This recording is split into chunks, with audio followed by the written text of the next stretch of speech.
আজি শ্ৰীভূমি জিলাৰ এটা ভোট কেন্দ্ৰত পুনৰ ভোট গ্ৰহণ পুৱা 7 বজাত আৰম্ভ হৈছে পুনৰ ভোট গ্ৰহণ প্ৰক্ৰিয়া উত্তৰ কৰিমগঞ্জৰ বেবিলিয়ান ইংলিছ হাইস্কুল কেন্দ্ৰত পুনৰ এই ভোট গ্ৰহণ প্ৰক্ৰিয়া আৰম্ভ হৈছে 9 এপ্ৰিলৰ ভোট গ্ৰহণত বিসংগতিৰ বাবে কেন্দ্ৰটোত পুনৰ ভোট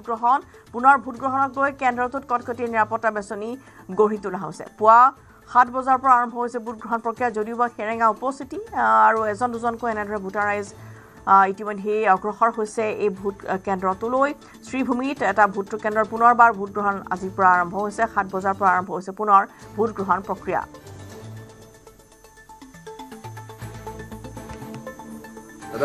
शांतिप्रिय रूप से चल रहा है जैसा आप लोगों ने देखा ही है और बहुत शांतिप्रिय रूप से पूरा वोटिंग का प्रोसेस पूरी सुरक्षा में और ऑफिशियल्स के निगरानी में शांतिपूर्ण तरीके से संपन्न हो रही है और आशा भी यही है कि शांतिपूर्ण तरीके से एकदम कड़ी सुरक्षा में मतदान संपन्न होगा 9 तारीख को एक्चुअली क्या हुआ था जिसके लिए रीपोल करना पड़ा that is under investigation but there was vitiation of poll process को बाधित किया गया था जिसकी वजह से कमीशन को लगा कि यहाँ पे फ्रेश पोल की आवश्यकता है इसलिए फ्रेश पोल कंडक्ट किया जाए। टोटल वोटर्स कितने हैं यहाँ पर 599 পরবর্তীতে পাবলিসিটি বা এমনিতে লোকমুখে যেটা শুনলাম হয়তো কোনো ইভিএম রিলেটেড বা এরকম কিছু হয়েছিল কিন্তু আমরা গতদিনও যখন দিয়েছিলাম তখনও এই ইয়েতে খুব সুষ্ঠুভাবেই পরিচালিত হচ্ছিল পরবর্তীতে যদি কিছু হয়ে থাকে সেই খবরটা আমাদের কাছে নেই এই ব্যস্ততার মধ্যেও দেখুন গতদিনও ভোট দিলেন আজকে আবার দিতে হলো কীরকম একটা বিরাট সমস্যা এটাই সমস্যা হলেও ধরুন এটা তো ভেবে নিতে হবে কারণ আমাদের যেহেতু আমরা একজন নাগরিক হিসেবে ভারতের মানে সেই নাগরিক হিসেবে আমাদের ধরে নেওয়া উচিত যে এটা আমাদের একটা মানে প্রত্যেক কাজের সাথে সাথে এটাও আমাদের করে নেওয়া উচিত আর যেহেতু এটা একটা হঠাৎ করে ঘটে গেছে হ্যাঁ একটু তো বটেই বিরক্তিকর ছিল কিন্তু তথাপি নিজেদের দায়িত্ব হিসাবে মনে করে আমরা এটা পালন করতে চাই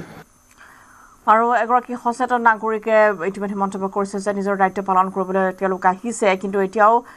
হয়তো পুৱাৰ ভাগৰ যেনেধৰণৰ হেৰেঙা উপস্থিত দেখিবলৈ পোৱা গৈছে এইখিনি মুহূৰ্তৰ আমি ভোটাৰে সঁহাৰি জানিবলৈ চেষ্টা কৰিম গৰিছ আছে আমাৰ সৈতে গৰিছ হয় ৰশ্মিতা যিখন শ্ৰীভূমি জিলাৰ উত্তৰ কৰিমগঞ্জ বিধানসভা সমষ্টিৰ অন্তৰ্গত 239 নম্বৰ যেন ভোটগ্ৰহণ কেন্দ্ৰ বেবিলিয়ান ইংলিছ হাইস্কুল ইয়াতে কিন্তু পুনৰ ভোটগ্ৰহণ চলি আছে 7 বজাৰ পৰা কিন্তু ইয়াতে আমি পূৰ্বেও কৈছিলোঁ যে একেবাৰে খেৰেঙা উপস্থিতি ভোটাৰ ৰাইজ কিন্তু মাজে মাজে এজন দুজন আহি আছে এতিয়া প্ৰায় 2 ঘণ্টা হৈ গ'ল 2 ঘণ্টাত কিন্তু মাত্ৰ 12%হে ভোটিং হৈছে গতিকে যেন ইয়াতে ৰাইজৰ যি উৎসাহ প্ৰথম দিনা যেনেদৰে উৎসাহ থাকে যেন নিজৰ ভোটাধিকাৰ সাব্যস্ত কৰিব এনেদৰে আজি উৎসাহ পৰিলক্ষিত হোৱা নাই এইখন শ্ৰীভূমি চহৰৰ মাজমজিয়াত থকা এখন চেণ্টাৰ কিন্তু ৰাইজ কিন্তু ব্যস্ততা দেখুওৱা নাই আজি যেন ভোটদান কৰিবলৈ আৰু যেন যেহেতু ইয়াতে এটা গণ্ডগোলৰ সৃষ্টি হৈছিলে ইয়াৰ বাবে কিন্তু প্ৰশাসনে অধিক কঠিন নিৰাপত্তা ব্যৱস্থা গঢ়ি তুলিছে আৰু যেগৰাকী জিলা আয়ুক্ত বা ডিষ্ট্ৰিক্ট ৰিটাৰ্নিং অফিচাৰ তেওঁ সম্পূৰ্ণৰূপে বাহৰ পাতি আছে আৰু লগতে যদি কোৱা যায় যেন সুৰক্ষা কৰ্মী যথেষ্ট গিজগিজাই আছে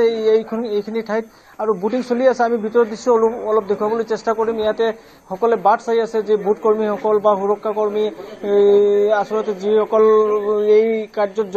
জড়িত নিয়োজিত হৈ আছে তেওঁলোকে বাট চাই আছে ভোটাৰৰ কিন্তু সকলো আছে ভোটাৰ আছে সাংবাদিকো যথেষ্ট আছে কিন্তু ইয়াতে কিন্তু যেন ভোটাৰ ৰাইজৰ কিন্তু অতি খেৰেঙা উপস্থিতি আমি দেখিবলৈ পাইছোঁ এজন ভোট দি ওলাই আছে আন এজন ভোট দিবলৈ প্ৰৱেশ কৰি আছে এগৰাকী মহিলা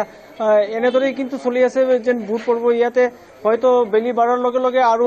হয়তো দিব এজন দুজন আহি দিব কিন্তু ইয়াতে টোটেল ক'ব লাগিব যেন 590টা ভোট আছে 590টা ভোটৰ মাজত যেন ইয়াতে এগৰাকী ৰশ্মিতা এগৰাকী ৰাইজ আহিছে আমি ভোট দিবলৈ বিচাৰিম যেহেতু আজি দেখা গৈছে একেবাৰে আপুনি ভোট দি আহিছে পুনৰ এবাৰ ভোট দি আহিছে প্ৰথমে কওকচোন দ্বিতীয়বাৰ ভোট দি উপলব্ধি কি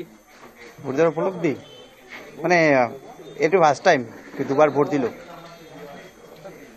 ৰাইজ কিন্তু সকলো ওলাই অহা নাই আপোনালোকৰ যে ইয়াতে যে পাৰা বা মহল্লা আছে ইয়াতে আহিব আজি আহিব একো প্ৰব্লেম নাই মানে ওলাই আহিব মানুহ নিশ্চয়কৈ কৈছে যেন ৰশ্মিতা মানুহ ওলাই আহিব আৰু আচলতে জিলা প্ৰশাসনেও আশা ব্যক্ত কৰিছে যে লাহে লাহে ৰাইজ ওলাই আহিব, কিন্তু বৰ্তমানৰ পৰিস্থিতি একেবাৰে কিন্তু ইয়াতে উকা হৈ আছে। এইখন ভোট কেন্দ্ৰ এজন দুজনকৈ আহি আছে আৰু যিটো পূৰ্বে উল্লেখ কৰিছোঁ যে মাত্ৰ 12%, 2 ঘণ্টা বুটিং হোৱাৰ পাছত কিন্তু মাত্ৰ 12% ইয়াতে বুটিং হৈছে এই মুহূৰ্তত। গতিকে সময় বাঢ়াৰ লগে লগে বুটিঙৰ যেন